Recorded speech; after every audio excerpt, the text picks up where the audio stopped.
ओमज्ञानतिमिरन्धस्य ज्ञानञ्जनशलाकया चक्षुरुन्मीलितं येन तस्मै श्रीगुरवे नमः। हरे कृष्णा कृष्णा कृष्णा हरे हरे, हरे राम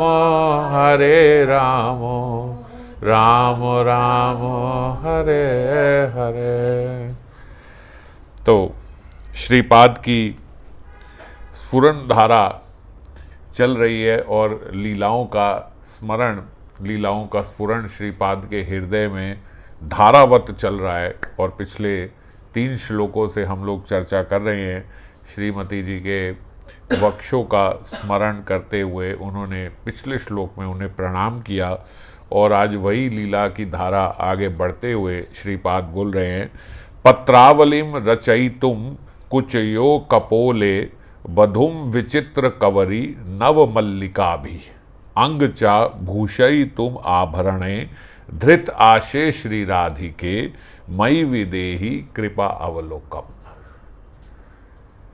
श्री राधिके मयि विदेहि कृपा अवलोकन, यही मिलती जुलती बात श्रीपाद ने, यही प्रार्थना आज 37वां श्लोक है। श्रीपाद ने यही प्रार्थना 32वें श्लोक में करी थी, जहाँ पे वो ये प्रार्थना कर रहे थे कि किशोरी जी, मैं आपको और श्याम सुंदर को कब अभिसार पे लेके जा पाऊंगी। श्री राधिके मयि विदेहि, अभी इसमें बोल रहे हैं कृपावलोकन, उसमें बोला था श्री राधिके मयि विदेहि कृपा कटाक्षम। आप लोगों को याद होगा 32वें श्लोक में बिल्कुल ये से धृत आशे श्री राधिके मयि विदेहि कृपा कटाक्षम। आज वही प्रार्थना फिर से कर रहे हैं, श्री राधिके मयि विदेहि कृपा अवलोकम। तो हे श्री राधिके पत्रावली रचयितुम कुचयो कपोले, मैं आपके कुछ कपोल आदि में पत्रावली रचना करने की आशा रखती हूँ। बधुम विचित्र कवरी नव मल्लिका भी, और आपकी कवरी में, आपके केशों में मैं नव मल्लिका मालाएं गूंथ के उन्हें संवारना चाहती हूँ, आपकी कवरी बांधना चाहती हूँ। अंग चा भूषयितु आभरणे धृत आशय, और मेरी ऐसी आशा है कि मैं आपके अंगों में अलग अलग आभूषणों से आपको सुसज्जित करूं। हे श्री राधिके मयि विदेहि कृपा अवलोकम, आप मेरे पे कृपा करो कि मैं ऐसा कर पाऊं। तो अगर देखें तो फिर इस श्लोक में लगभग 3 आशाएं मंजरी स्वरूप में श्रीपाद कर रहे हैं। एक, मैं आपके कुछ कपोल आदि में पत्रावली रचना करूं। दूसरा, नव मल्लिका से आपकी कवरी जो है विचित्र कवरी, उसे बांधूं। और तीसरा, नाना प्रकार के आभूषणों से आपके श्री अंग को सजाऊं। ये 3 प्रमुख वांछाएं श्रीपाद की इस श्लोक में है। पिछले श्लोक में उन्होंने कुंज रंध्रों से श्याम श्यामाजू का विलास देखा था, और साधक को श्रीपाद जिस प्रकार ये अपना अनुभव बता रहे हैं, बाबा बोलते साधकों को भी इन किंकरियों के मन के साथ अपना मन मिलाकर, जैसा जैसा ये सोच रहे हैं बिल्कुल वैसे वैसे ही हम भी अपने मन को इनके साथ मिलाकर, जो इनकी स्मृति विलास है, जो ये युगल विलास की जो स्मृति इनके हृदय में आ रही है, जो स्फुरण इनके हृदय में चल रहा है, उसकी माधुरी का आस्वादन करना होगा।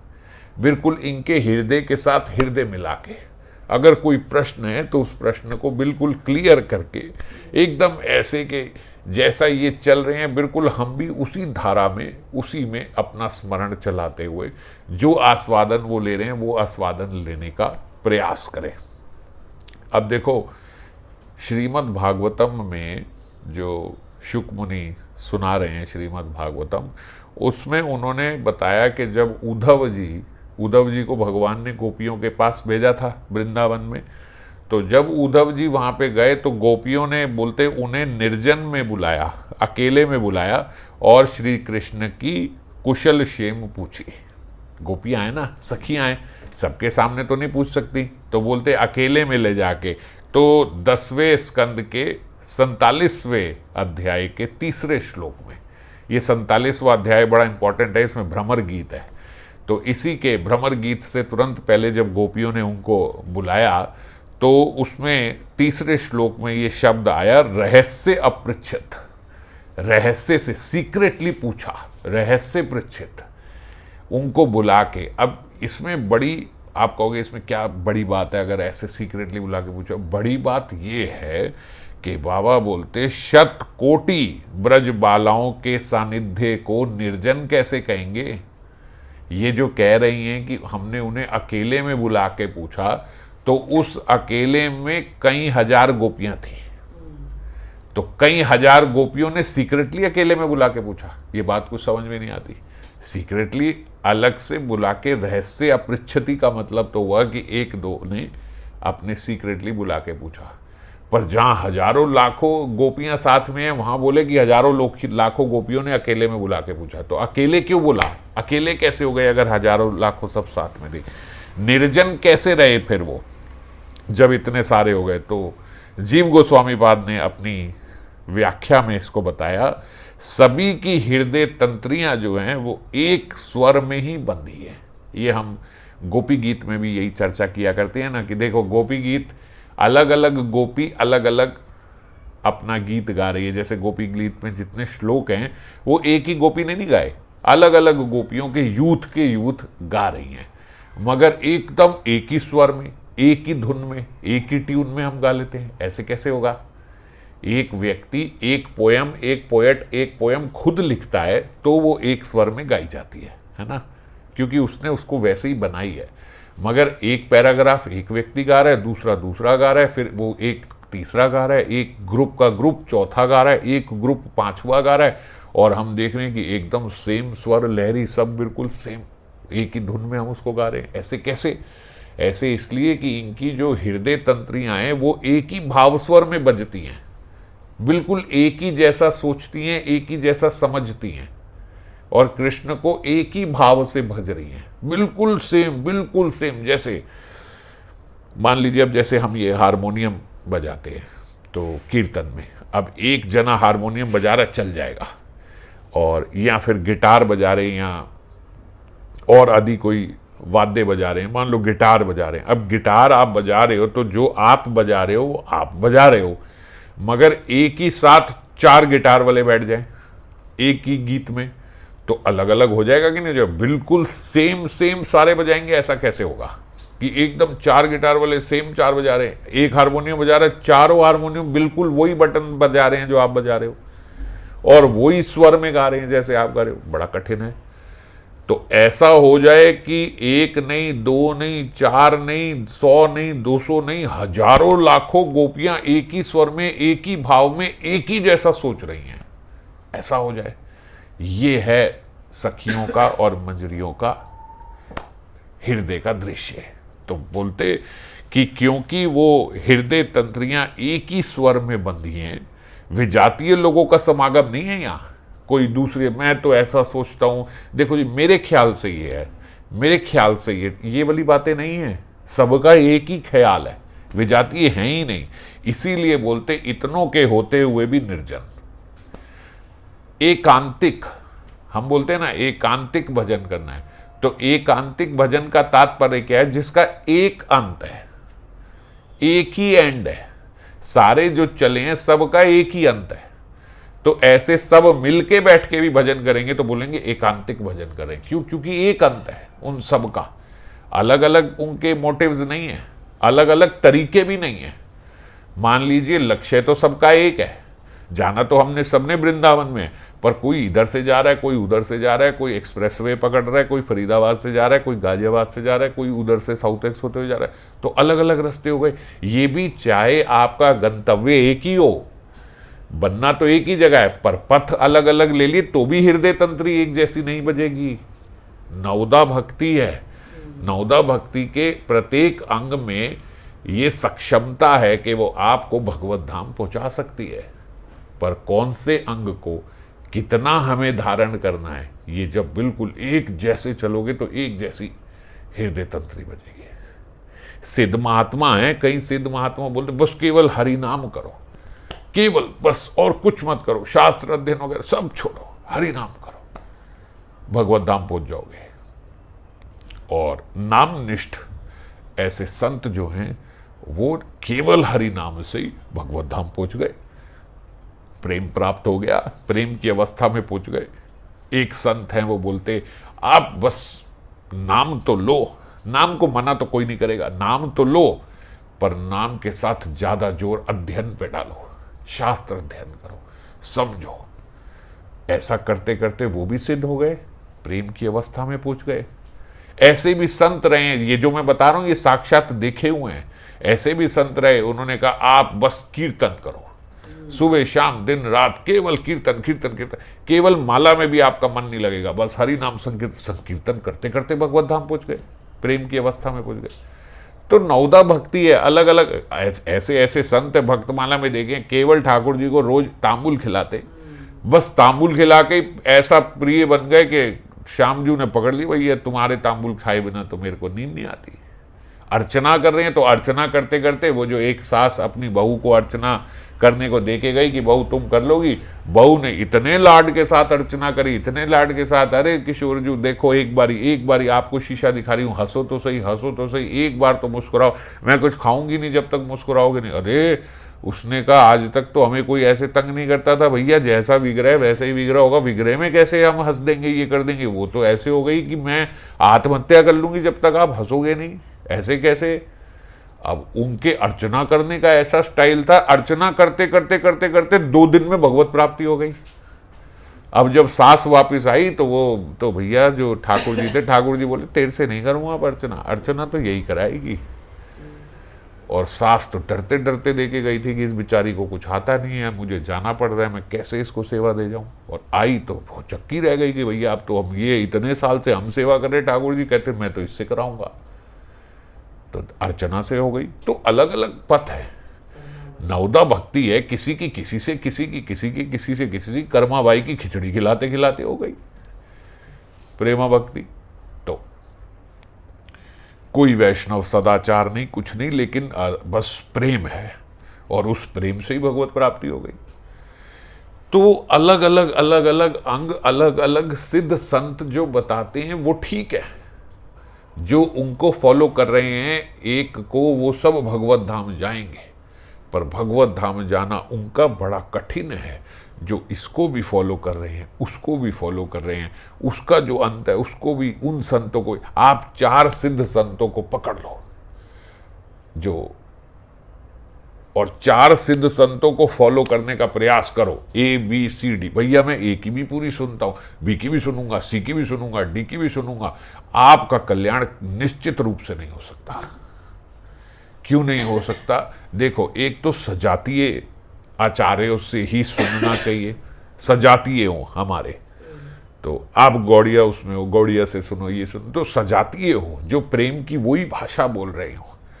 अब आपने A को भी सुना, B को भी सुना, C को भी सुना, D को भी सुना, और चारों सिद्ध हैं और चारों सही बता रहे हैं, लेकिन आप कहोगे नहीं मैं A को इतना सबको तो नहीं पूरा फॉलो कर सकते पूर्ण रूप से, क्योंकि सबको सुन रहे हो। आप कहोगे इनका ये मान लेता हूँ, इसका ये मान लेता हूँ, ये वाले जो हैं बस ये बात ठीक नहीं बोलते, बाकी सब बड़ा अच्छा बोलते हैं। ये मैंने सुना है, जो सुना है वास्तविकता में वो बता रहा हूँ, ये इतना ठीक बोलते हैं, बस इनकी ये बातें थोड़ी ठीक नहीं लगती, ये वाली सही लगती है। तो आप जब सिद्ध संतों के कथा में बैठ के छन्नी लेके बैठे हो, भैया मैं इतना सुनूंगा, इतना, ये निकाल दो, ये ले लूंगा, ये, इसका मतलब आपकी पूर्ण रूप से श्रद्धा तो किसी में भी नहीं है, ना A में, ना B में, ना C में, ना D में, तो किससे हृदय तंत्री मिलेगी हमारी? बाबा यहां पे बोल रहे हैं कि राग मार्ग के साधक भी अपने अभिष्ट श्री कृष्ण के प्रियजनों के अनुगत होकर उनकी हृदय वीणा के भाव स्वरों के साथ अपनी हृदय तंत्री का स्वर मिलाना होगा। जो हृदय के भाव उनके भीतर हैं, श्री कृष्ण के प्रियजनों के भीतर जो भाव हैं, उन्हीं भावों के साथ सेम हमारे हृदय के भाव की एक एक तंत्री मिलनी चाहिए, और जब वो मिलेगी तो एक तान वादन होगा, जो मैं अभी आपसे बोलूं, तब एक तान बचेगी। अब आपने A को भी सुना, B को भी सुना, C को भी सुना, D को भी सुना, और सबके साथ थोड़ी थोड़ी थोड़ी थोड़ी छन्नी लगा दी, तो आपकी श्रद्धा तो पूर्ण रूप से ना A पे है, ना B पे है, ना C पे है, ना D पे है। आप कहते नहीं नहीं मैं तो इन सब संतों, अरे सब संतों, आपकी श्रद्धा तो एक में भी ना पूरी रही। आपको नहीं नहीं मेरी तो चारों में श्रद्धा है। चारों में श्रद्धा कैसे है? फिर आप सबकी मानते भी नहीं हो, मान सकते भी नहीं हो। अच्छा आप कहो नहीं, जो उनके वो तो महान हैं, वो तो सिद्ध हैं, अभी उनसे नहीं मिल रही, उनके अनुयायी से भी नहीं मिलेगी। जो पूर्ण रूप से एक को फॉलो कर रहे हैं आप उनके साथ भी पूरा नहीं मिल पा रहे। जो पूर्ण रूप से भी एक एक हृदय तंत्री मिलानी होगी। तो इसीलिए एक जगह पे पूर्ण रूप से जैसा बताया गया वैसा करें तो हमारी हृदय तंत्री फिर मिलेगी उनसे। और जब वो मिलेगी तो श्री युगल के चित्त में करुणा का संपदन जगेगा। तो श्री कृष्ण के हृदय से करुणा झलकेगी। जब देखेंगे इतने सब भक्त जो हैं, इसका बड़ा प्रभाव पड़ता है। इतने सारे वैष्णव एक साथ बैठ के एक हृदय तंत्री के साथ एक सी प्रार्थना कर रहे हैं, ऐसा एकांतिक भजन देखकर बोलते श्री कृष्ण के चित्त में करुणा का संपदन हो जाता है। करुणा जाग जाती है उनके हृदय में। और ऐसा श्रीमद् भागवतम में भी आया है। उन्होंने बोला कि आप 100 भाई जो प्रचेताओं को, शायद तो आप 100 भाई जो इकट्ठे बैठ के आपने जिस मैत्री भाव के साथ भजन किया, मैं उससे प्रसन्न हो गया कि 100 लोग बैठ के इतनी मैत्री की, किसी का किसी से कोई द्वेष नहीं, ईर्ष्या नहीं, बिल्कुल एक एकांतिक, इसको बोलते एकांतिक की एक ही अंत है, एक ही पथ है, एक ही स्पीड है, एक ही भाव है, एक एक हृदय तंत्री एक दूसरे से मिल रही है। ऐसा भजन जब भगवान देखते हैं तो भगवान के हृदय की करुणा जाग जाती है। इसीलिए बाबा बोल रहे कि किसी प्रियजन के हृदय की वीणा के भाव स्वर के साथ अपने हृदय तंत्री को मिलाना होगा, तब एक तान वादन बजेगा। कृपा के बिना श्री युगल की निगूढ़ मर्मावली उपलब्ध नहीं होगी। ये जो निगूढ़ इनकी जो मर्मावली है ना, जो हम बोल रहे हैं, ये जो गूढ़ अर्थ समझ पाए हम, ये गूढ़ अर्थ हम समझ नहीं पा सकते जब तक उनकी कृपा ना हो। ये कोई लिटरेचर नहीं है कि आपने किताब उठाई, आपने पढ़नी शुरू कर दी और उसके वर्ड मीनिंग सब देख लिए, हिंदी की भी ले ली, इंग्लिश की भी ले ली और मिलाया आपस में शब्द और समझ में आ गया। आ ही नहीं सकती। और आ क्या नहीं सकती, सावधान करते हुए बाबा बाद में बोल रहे हैं, संभव है प्राकृत भाव जागृत हो जाए, ये भी हो सकता है, और संसार सिंधु में फिर हमें निमग्न कर दे। ये संभव है कि संसारिक भाव जागृत हो जाए। तो इसीलिए उनकी कृपा की आशा रखनी होगी, कृपा की प्रार्थना करनी होगी। तभी तो आचार्य पाद पार्षद गण होते हुए भी बार बार देखो क्या बोल रहे हैं, श्री राधिके मई विदेही कृपा अवलोकन। आप कृपा करो, चाहे जो बोल रहे हैं, जो मांग रहे हैं, वही हृदय में लीला स्फुरित हो रही है, लेकिन तब भी बार बार प्रार्थनाएं चल रही हैं। जैसे अजात रति भक्त की प्रार्थना होती, एकदम ऐसे ही बिल्कुल छोटे से नवीन भक्त की तरह जो अभी अभी आया हो, आप कृपा करो किशोर, क्योंकि कृपा का ही पथ है ये पथ ही कृपा का है। रघुनाथ दास गोस्वामी पाद, ये देखो ये सब सिद्ध मंजरियां हैं, यहाँ पे आके आस्वादन कर रही हैं साधना का। गोस्वामी पाद बोल रहे, मेरे किशोरी जी रूपी जो दास्य अभिलाषा है मेरे भीतर, ये जो दास्य अभिलाषा रूपी जो घुड़सवार है, ये रूप गोस्वामी के घोड़े पे बैठ जाए और उनके रूप गोस्वामी के चिंतन रूपी घोड़े पे बैठ के मेरे दुर्बल रूपी चित्त को अपने साथ खींच ले, तो बन सकती है बात। कहने का तात्पर्य कि उनके भावधारा से, रूप गोस्वामी की भावधारा से जुड़कर अगर मेरा चित्त रहेगा तो राधा दास्य प्राप्त कर सकता हूं, अन्यथा मुझे कोई आशा नहीं है कि मैं अकेले से कर जाऊं। कौन बोल रहे हैं? तुलसी मंजरी, जो मंजरी है वृंदावन में और अष्ट मंजरियों में मंजरी है, प्रमुख मंजरी, वो बोल रही है मैं रूप मंजरी के अनुगत हो जाऊंगी तो बन पाएगी बात, मेरे से अकेले से तो नहीं बन पाएगी। अब देखो कौन कौन आके किस प्रकार की बातें कर रहे हैं और हम सोच रहे हैं कि हम अकेले से कर लेंगे, मैं कुछ ज़्यादा ऑस्टेरिटी कर लूँगा, मेरे से हो जाएगा, मेरे से ही कर देगा, वो हो जाएगा। मैंने एक को पूछी, भैया राधा रस सुधानिधि पढ़ रहे हो, सब चल रहा है, ठीक से चल रहा है, अध्ययन हो रहा है सब? अरे नहीं प्रभु जी, मैं तो प्रेम भक्ति चंद्रिका पढ़ रहा हूँ। मैंने कहा बड़ी अच्छी बात है, प्रेम भक्ति चंद्रिका सुबह पढ़ लो, रात शाम को राधा रस सुधानेरी पढ़ लो। बोले नहीं, अभी आप वो पढ़ रहे हो, अभी वो मैंने अभी अभी पढ़ी थी, अभी मैं ये पढ़ रहा हूँ। अब हृदय तंत्री मिलती नहीं है जब सब लोग एक ही चीज पढ़ रहे हैं एक ही साथ। इसीलिए देखो अब अपने कितने सारे जो भक्तगण हैं आपस में 100-200 लोग सब रोज एक ही श्लोक को पढ़ के एक ही जगह से पढ़ रहे हैं, वही सेम जो बाबा ने व्याख्या करी वही पढ़ रहे हैं। श्रीपाद के एक श्लोक, एक वो, एक टीका, एक व्याख्या और एक ही प्रकार से समझने का जब प्रयास करते हैं तो एक एक हृदय तंत्री एक साथ जो झंकार करती है वो श्याम सुंदर के हृदय में करुणा का संपादन कर देती है। समझ गए? पढ़ने तो हमें सारे शास्त्र हैं, पढ़ने ही चाहिए, पर जिस समय जब सब मिलके जो एक चीज करे, इसीलिए तो संकीर्तन का लाभ है। नहीं तो आप कहो भैया मैं अपनी माला कर रहा हूं, मगर नहीं, संकीर्तन जब सबके बीच में बैठे और संकीर्तन हो रहा है तो सबके साथ वही ध्वनि जो है, उस ध्वनि में इतना बल है कि वो यहां से श्याम सुंदर के चरणों तक पहुंच जाएगी इस भौतिक जगत से। महाप्रभु ने खास करके संकीर्तन का जो युग है वो आरंभ किया, खास करके यहाँ पे आके जोर जोर से संकीर्तन करने का, गाने का, नृत्य करने का, ये सब हमारे को अवदान दिया संकीर्तन करने का। क्यों दिया? महाप्रभु आके बोलते भैया सब अपनी अपनी माला करो, बैठ के हरि नाम करना है, चलो सब अपने अपने घर बैठो माला करो। ऐसा नहीं है, संकीर्तन दे के गए, संकीर्तने पितरौ। उन्होंने संकीर्तन दिया इस कलयुग में कि सबके साथ मिल के जब संकीर्तन करेंगे तो जो मन हमारा एकांतिक अकेले बैठ के माला में हरि नाम में नहीं लगता, वो मन का भी मार्जिन हो जाएगा सबके साथ संकीर्तन में बैठ के। तो इसलिए जब जो पढ़ रहे हो तब वो सब साथ में पढ़ने का, जब सब कीर्तन कर रहे हो तब सबके साथ कीर्तन करने का बहुत बहुत बहुत महत्व है। उस समय ना सोचे कि भाई मैं अपनी माला कर लूंगा, मैं, अरे अपनी माला 24 घंटे करो, मगर जब संकीर्तन हो रहा हो तो सबके बीच में संकीर्तन बैठ के करने का लाभ है। तो श्रीपाद किंकरी स्वरूप में उनको वही लीला आगे से स्फूर्ति हुई जो लीला चल रही थी। कुंज रंध्रों में आंखें रखकर उन्होंने युगल विलास माधुरी का आस्वादन लिया पिछले श्लोक में, और अब विलास का अवसान हो गया, वो संपूर्ण हुआ। तो सेवा का अवसर जानकर तुरंत किंकरी मंजरी जो है वो कुंज ग्रह में उसने प्रवेश किया, और कुंज ग्रह में प्रवेश करके देखो जो लीलावसान के बाद मधुर युगल सेवा होती है ना, बाबा बोलते जो मंजरियां हैं वो मंजरियों का एकाधिकार संपदा है। ये सरल शब्दों में बोलूं तो मोनोपोली है उनकी। अब जो विलास के बाद जो सेवा होगी, ये सेवा और कोई नहीं करती, सखा नहीं आएंगे, सखियां नहीं आएंगे, केवल सखी मंजरी ही होंगी वहां पे।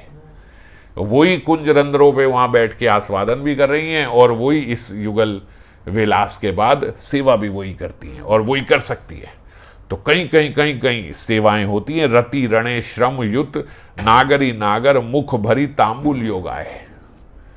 उस समय हल्का सा पसीना भी आ रहा होगा, उस समय नागर नागरी के मुख में पे आके पहले तांबुल देती हैं, फिर हार, कुंभ, चंदन इत्यादि और इत्यादि वेशभूषा रचना, ये सब उन्हीं की कुछ सेवाओं का श्रीपाद अभी चिंतन कर रहे हैं।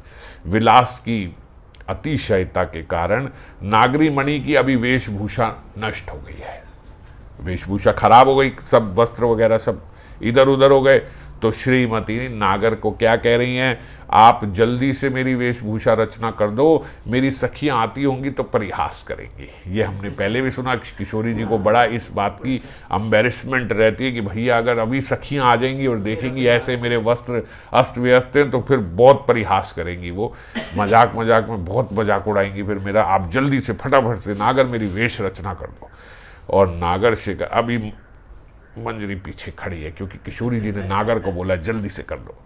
अब नागर शेखर के लिए जो करने के लिए किशोरी जी के साथ मंजरियों का तो वही है, फटाफट से वो ला के उन्होंने जितनी जो ब्रश वगैरह ये सब कलर्स वगैरह सब ला के दीनी, फटाफट से हाथ के आगे रख दिए। अब किशोरी जी जो हैं वो तो स्वर्ण चौकी पे बोलते उस समय बैठी हैं और श्याम जो वो थोड़ी चौकी ऊंची है, रत्न जड़ित स्वर्ण चौकी होती है, वहाँ पे एकदम शैया के साथ में ही, तो वहाँ पे बैठी। और वो वहाँ बैठी तो श्याम सुंदर जो है अपना नीचे घुटने के बल बैठ के एकदम सतर्क होके बड़ा ध्यान करके कि भाई किशोरी जी ने बोला एकदम वैसा ही सब होना चाहिए, उनके कूचों पे वक्षों पे वही पत्रावली रचना करने के लिए गए। अब देख के उनका जो सौंदर्य है, जो उनकी आभा है, वो देख के चमत्कृत भी हो रहे हैं और साथ साथ हाथ कांप भी रहे हैं। हाथ कांप रहे क्यों, बड़ी तन्मयता भी लगाना चाह रहे हैं, नर्वस भी हो रहे हैं कि मेरे को बोला है। मैं बड़े प्रसन्न होते हैं श्याम जी जब किशोरी जी कहती कि जल्दी से मेरी वेश रचा। हाँ, ऐसा लगता है मैं ही कर सकता हूँ बस फटाफट से। अब क्योंकि I am expert in everything, Krishna जानते हैं कि मैं तो हर चीज में एक्सपर्ट हूँ। अब हर चीज में एक्सपर्ट हूँ तो मुझे बोला तो बिल्कुल एकदम ऐसे ही कर दूंगा कि वो करे। और बोलते अब उनके देख पुलकित देख के जब किशोरी जी ने देखा तो किशोरी जी ने मंजरी को इशारा किया, तू आ जाए, इसके बस का नहीं है, ये नहीं कर पाएंगे नागर, इनके बस का नहीं है, जल्दी से तू आके कर। अब उनको तो जल्दी हो रही है ना इस समय कि अभी सखियां आ जाएंगी। और बोलते जब मंजरी भी आई तो मंजरी ने अब वो घुटने के बल बैठे हल्के से, छोड़ो आपसे नहीं होगा। मृदु हंसी के साथ कृष्ण को बोला, श्याम आपसे नहीं होगा, हटो। हट के वो करने लगी और जो उन्होंने करी तो उसकी मंजरी की जो एक्सपर्टनेस है, जो एक्सपर्टनेस के साथ साथ जो स्पीड है, जिस क्षिप्रता के साथ वो कर रही हैं, जिस स्पीड के साथ कर रही हैं, जल्दी से ठक ठक ठक। अब देखो हम लोग कलर वलर लेके ये सब लेके बैठे, हमारे से सीधी लाइन नहीं खींचती। और अगर कोई पेंटर आ जाए तो हम लोग देखा करते हैं ये यूट्यूब वगैरह में भी कि पेंटिंग वेंटिंग कैसे होने, तो ऐसे ऐसे ऐसे ऐसे कहीं कहीं तो ऐसे महाराज पेपर लिया, उस पर ये बॉटल डाल दी, वो बॉटल डाल दी, 4 कलर की बॉटल डाल दी, ब्रश मारा, ऐसे ऐसे दिखाया, इतना बढ़िया पेंट हो गया। तो जो मंजरियाँ हैं वो तो एकदम एक्सपर्ट हैं ये सब करने में, वो तो दिन में 8 बार 10 बार किशोरी जी का श्रृंगार किया करती हैं। तो वो तुरंत आई और यही उन्होंने उस समय अपने प्रार्थनाओं में यही मांगा था, पत्रावली रचयितु कुचयो कपोले, कि मैं आपके कपोल और कूचों में करूं। अब वही लीला उनके सामने किशोरी जी ने उनको बोला, उन्होंने नागर को बोला, छोड़ो नागर, तुमसे नहीं होगा। और नागर अपना घुटने के बल गिर के ऐसे बैठ के देख रहे। और जब मंजरी को देखा कि क्या एक्सपर्टनेस से इसने ये कर दिया, तो वो नागर के भी हृदय में आया, किंकरी सा सौभाग्य अगर मुझे मिलता तो मैं धन्य हो जाता। श्याम सुंदर कृष्ण परम ईश्वर भगवान वृंदावन में सोच रहे हैं निकुंज में बैठ के, किंकरी सा सौभाग्य अगर मुझे मिलता तो मैं धन्य हो जाता।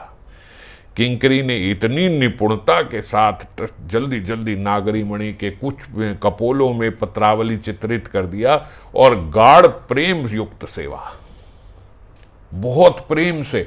ऐसे ना समझना जैसे मैंने बोला कि जब पेंटर आता है जल्दी जल्दी करता है, तो क्योंकि उसका उस समय प्रेम नहीं होता। पर जब मंजरी कर रही हैं तो इतनी एक्सपर्टनेस भी है, स्पीड भी है और उसके साथ प्रेम भी है। ये बड़ा यूनिक कॉम्बिनेशन है। नहीं तो जनरली हम जिस काम में एक्सपर्ट हो जाते हैं तो फिर उसको तो हम बिना भाव के ऐसे ऐसे ऐसे ऐसे बस फटाफट कर देते हैं। हमारी स्थिति तो इतनी खराब है कि हम अब माला भी ऐसे कर लेते हैं बिना ध्यान के, कि कोई स्मरण नहीं हो रहा, कुछ नहीं हो रहा, बस आदत पड़ गई है टक टक टक टक माला करने की। गलत है ये।